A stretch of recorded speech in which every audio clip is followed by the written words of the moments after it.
Fighter എന്ന cinema ഇന്നേ ദിവസം ബോളിവുഡിൽ നിന്നും തിയേറ്ററുകളിലേക്ക് എത്തിയിരിക്കുന്ന ഏറ്റവും പുതിയ ബിഗ് ബഡ്ജറ്റ് ആക്ഷൻ ത്രില്ലർ സിനിമയാണല്ലോ. പത്താൻ എന്ന സിനിമയ്ക്ക് ശേഷം സിദ്ധാർത്ഥ് ആനന്ദ് സംവിധാനം ചെയ്ത, ഹൃതിക് റോഷൻ നായകനെത്തിയ, ദീപിക പദുക്കോൺ, അനിൽ കപൂർ എന്നിവർ പ്രധാന റോളുകളിലെത്തിയ സിനിമയുടെ ആദ്യ പ്രതികരണങ്ങൾ പുറത്തു വന്നിരിക്കുകയാണ്.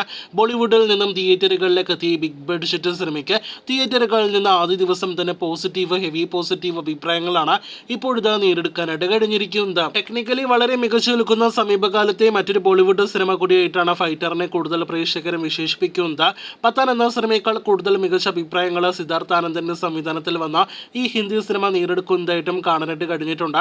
ഇന്ന് പത്താൻ തിയേറ്ററുകളിലേക്ക് എത്തിയിട്ട്, ഷാറുഖ് ഖാൻ സിനിമ തിയേറ്ററുകളിലേക്ക് എത്തിയിട്ട് കൃത്യം ഒരു വർഷം കൂടി തികയുകയാണ്. കഴിഞ്ഞ ഒരു വർഷത്തിനിടയിൽ തിയേറ്ററുകളിലേക്ക് എത്തിയ ബോളിവുഡ് സിനിമകളിൽ പത്താൻ, ജവാൻ, ഒപ്പം തന്നെ ടൈഗർ 3 കൂടാതെ അനിമൽ എന്നീ സിനിമകളുടെ എല്ലാം തന്നെ അഭിപ്രായങ്ങൾ വെച്ച് നോക്കുകയാണെങ്കിൽ ഫൈറ്റർ എന്ന സിനിമയ്ക്ക് ഈ പറഞ്ഞ സിനിമകളെക്കാളെല്ലാം തന്നെ മികച്ച അഭിപ്രായങ്ങൾ ഇപ്പോഴത്തെ ആദ്യ ദിവസം നേടിയെടുക്കാനായിട്ട് കഴിഞ്ഞിട്ടുണ്ട്. ഗൾഫ് നാടുകളിലെ വിലക്കുള്ള സിനിമ കേരളത്തിൽ 50ലധികം സ്ക്രീനുകളിൽ റിലീസ് ചെയ്തിട്ടുണ്ട്. ഇനി നാം ഉറ്റുനോക്കുന്നത് സിനിമയുടെ ബോക്സ് ഓഫീസ് പ്രകടന റിപ്പോർട്ടിലേക്കാണ്. കാത്തിരിക്കൂ ഫൈറ്ററിന്റെ കൂടുതൽ വാർത്തകൾ കേട്ട്.